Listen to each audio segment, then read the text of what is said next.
Hi, everyone. My name, like they said, is Liz, and I'm here to talk to you about securing Web3. This is a big topic, and there's a lot of stuff to cover. Some of it I'll go through quickly, and some of it I'll try to talk a little bit, but just want to try to make it also interesting for you all, because it's the end of the day. So this is what our current situation kind of is, right? We've got some issues happening. We've got Web 2.0, things are centralized and things are getting hacked.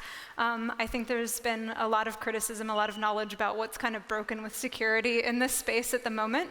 And yeah, this is why you all are here, right? You're talking about the next generation, how we can fix things, how we can make things better, how we can make improvements.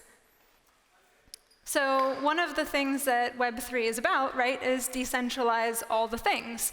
We want to look at how to decentralize our ledgers, our protocols, our consensus mechanisms, including governance, all these different aspects, and how can decentralization redistribute power to people and make the world, using technology to make the world a little bit more of what we had envisioned it should be. And this is really important to the movement. We understand the debates. We've all had them about what the word decentralized means and how this has to happen at different layers in different ways. And we get that it's important to redistribute things to the edges. But it's important to keep in mind, as we're doing this redistribution of our control, of our systems, is to think about how security is actually power. What does security mean within these systems? And there's three major parts of security that it helps to think about, which is the integrity, the confidentiality, and the availability. So is the data actually what it was supposed to be? Has it been modified without permission? Is it still exactly what it should, as you saved it there? This is the integrity of the data. And the confidentiality, is it being shared with the people that it should be shared with? Are you having the control of access to that information? And of course, availability, are you able to even access your data when you want it? So transparency provides security. This is why a lot of these things on this list here is what we do already now. We have public blockchains, and we also have permissionless blockchains. Open source software, we get this, but it's really important for us to see that this happens on all these different levels and understand that if we're not having transparency at a certain level, then we're impacting that power distribution that we were talking about before. That if we are having closed source software, for example, then the power of knowing what the code is doing, that transparency is lacking. And so it's important to keep that in mind when we're thinking through the security of our systems moving forward. And of course, this is something that the security industry does. We do threat modeling. We think about what the problems, what the risks are within our system, how exactly those risks function, and how important they are. How can we mitigate these? How can we remediate these problems? How can we just balance all of these different threats in our systems? And so these are really good questions for everyone to keep in mind as we're building our Web3 systems. And of course, good security practices are so important. This has to do with how you're developing your project. There's something called security by design. It's important to think about the basics of security as you're building the system from the ground up. Our company is named Least Authority. You can see there's a principle of least privilege or least authority, which has to do with giving the system, pieces of a system, only the authority or the privilege necessary to perform the function that it is intended to do. And of course, SPOF, it's one of my favorite words to say, that the single point of failure, that you don't want your systems to fail on this. And this comes back to also power and authority too, that if you have one point where everything can collapse, then you should question the security and also the transparency of your system. And so these are the things that we recommend that everyone does. But I'm sure some of you are aware of them. So I want to talk now about privacy. I went through the security stuff a little bit quickly because I do think that you all as an audience kind of get some of those basics. But I think what it's important to also talk about is how security enables privacy in our systems too. And that if we want to have any privacy in Web3 and in the systems we build, that we think about that from the beginning. And so that's what privacy by design is. I put envelopes on this slide on purpose because envelopes remind me of mail and how the postal system works. That we have this established status quo, even within the analog world of privacy, that if I send a letter to you by post, there's an expectation that nobody's going to open it along the way. And even if there is a third party that's serving it to you, that we're trusting, that's in between, that there is an expectation of privacy there. And we got that in a lot of the analog world. We fought those battles already. But when it comes to the digital space, we haven't had all those battles figured out the way that we want them to. We do have privacy as an issue with some of our current systems. I mean, going back to that second slide that I showed you, it's not working out so well. Our personal data is getting hacked, is being shared. It's not exactly the world that we envisioned when we built the internet and we started using it. And so it's important to think about this concept of privacy by design, to think about how our systems are built along the way, to think about what is the analog equivalent that we have right now, what is the digital equivalent that we should have. And I think that it's really important for this community to see what kind of opportunity that we have to change the privacy paradigm in Web3 by using these new technologies. That in the past, they were things of research, they have academic papers, but now we actually have the opportunity to put them into our systems moving forward. That we can use things like zero-knowledge proofs, homomorphic encryption, secure multi-party computation, these concepts to help us to build systems that basically protect our privacy and that give us the things that we didn't have with Web 2.0. So I think that this is something that, I want everybody to think about the paradigm that can be changed here. So I'm going to go a little bit more concrete now on some examples of what we've been working on. Not because I think that not because I think that we should get into the technology and what's interesting there, but to talk about the concept of privacy by design in action.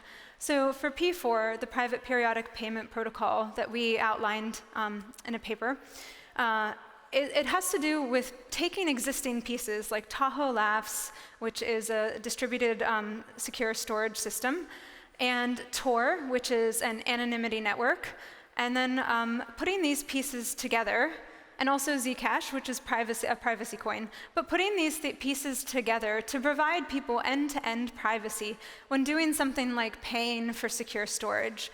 And by collecting no personal data throughout that whole process, we can show that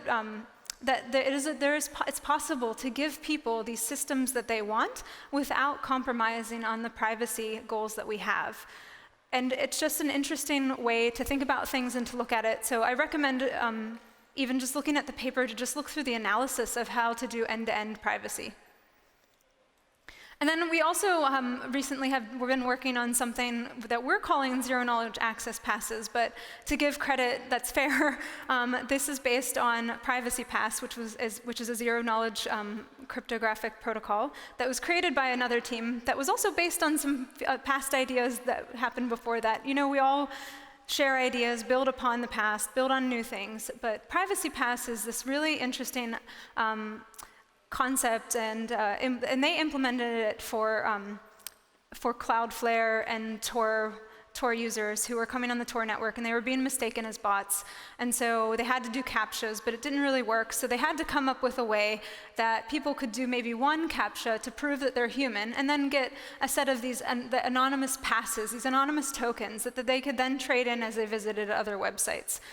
You can read all about it in their paper, but we took the same concept of having to prove something, and in return, getting a set of anonymous tokens or anonymous passes that then allow you to be trading those in for future service. In their case, it was to load a website. In our case, we want to use this concept for people to be able to store shards of ciphertext data onto our storage servers.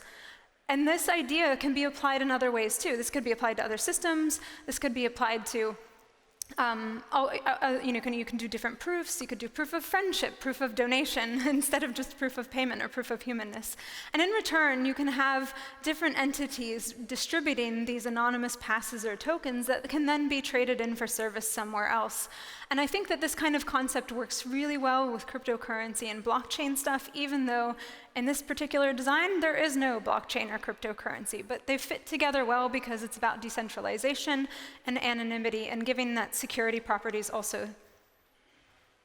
So now I want to talk about what I think you all should do, and maybe get excited about, that we are in the era of being the implementers, that we are the ones implementing these ideas into our systems, that we're the ones trying to tackle the problems, build a better world, build better technology for whatever our goals are.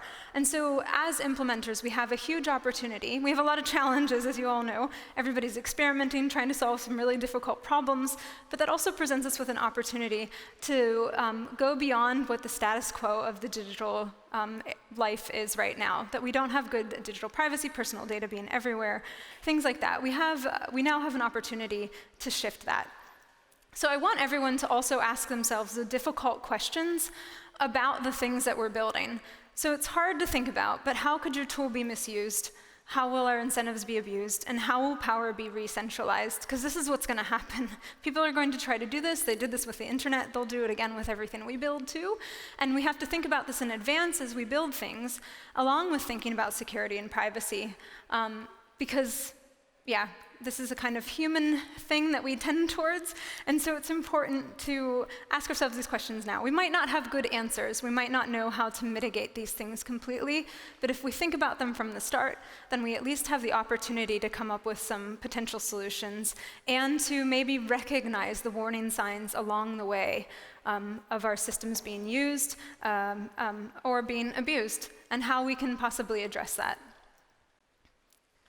And I also want to give a call to action, because I think this is usually the best part of talks, is to talk about what can we do.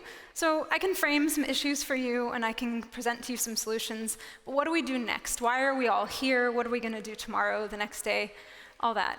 So I want to keep encouraging everybody to be open and transparent about security flaws in our systems, to publish security audit reports, to do security testing, and to publish your results, and also discuss the lessons learned. When things go wrong, when things get hacked, let's talk about it. Let's not try to shove the PR issue under the carpet. Let's talk openly about it, because that gives us an opportunity to build our systems better in the future.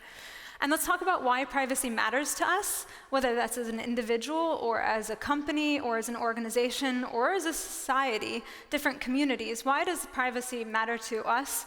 It's a very deep human question. Sometimes it seems really simple on the surface, but privacy has been something that us humans have been struggling with since the beginning of time. Throughout history, we see these technological advances that occur, and they challenge people's notions of privacy in society, and people have to overcome that somehow. And that's we're going through another one of those transition phases, and it's important for us as individuals to reflect on that. And I personally have found comfort by reading the historical stories about that stuff, but everybody might find their own comfort in other ways to learn about this. But talk to even friends and family who aren't digital people, or maybe aren't Web3 people, I should say. We're all digital now, but who aren't Web3 people, and talk to them about what it means to have curtains on your window, what it means to be able to trust that your mail doesn't get opened in transit. And then I also think that we should fund new security research and experiments, and not forget about the UI UX part about security, because it's really important for our users to understand what it is they're doing, especially with Web3 stuff, because we're completely changing how things function. When we re-decentralize that, when we distribute that power, we're also giving a lot more to the end user in some cases, and now they have to know what to do with that, and we have to build systems that help them make the right decisions and help them be educated about what they're doing. I also want to say that we should bridge the learning from research to implementation teams. This is the era of implementers kind of idea too that I think about a lot, which is that there's this really great research and stuff happening in the space, and then we have to implement it. And so how do we get those teams talking? How do we get the education moving, like the knowledge shared between them? How do we have those groups talking more? And then make more developer resources that support security by design. So I think that this is something that we could definitely learn from the past too, and look at different InfoSec spaces and communities, and learn to recognize, like, where are we making the mistakes? I remember I went to this really great event held by an organization, a nonprofit organization called Simply Secure, and they work on helping making UI UX of security more understandable for users. And I saw this great presentation on some research about how developer documentation actually drives people to make less secure systems. This research was done on Android mobile app development, and how that it was easier for developers to Google the right kind of like code snippets and stuff and answers to what they'd need to put in a mobile app. It was easier for them to Google it and look at Stack Overflow than to actually go to the proper Android documentation, which was boring to read. And they weren't catching the security holes in the stuff because it was maybe buried in a comment somewhere where somebody said, this is actually insecure code, don't use it. But they were copying and pasting it because it was easy to find and it was there. So something as simple as developer resources like documentation can actually make our systems less secure because people depend on that to build secure systems or not secure systems. So also, I want to say engage in policy and governance discussions to ensure that security is a priority. So within the system that you're building, the communities that you're in, whether it be the governance of your blockchain or whether it be the governance of your country, we should be in these discussions about how security is of priority. I know that other people have talked today, I think, about even just, like, I think I heard Naomi say something about making sure that encryption is protected in law too. Like, these things are important and fundamental. Also, try new approaches to things. There's bug bounty programs out there. I think that there's still room for improvement on those, and we should, as a community, look to see how can we incentivize this ethical behavior of people at large within our community? How do we get them to report the errors and not use it for their own personal gain or whatever? How do we just have that kind of open dialogue? And have an open way for reporting issues. And then also build partnerships and coalitions of security professionals. I think, and I will also say that this goes in hand with the last one of training programs to help people be more security-minded. It's kind of weird to say that this is a security-minded thing because, again, I believe in security by design, so I think it should be kind of fundamental. But we need to help people learn these things, learn these topics, and figure out how to build that into our systems. And so by professionals, everybody in the space getting together and talking, we can also maybe facilitate some training programs or other types of ways for knowledge sharing. So that's it. Thank you, everyone. I hope that you follow some call to action or at least enjoy the rest of your day here. Thanks.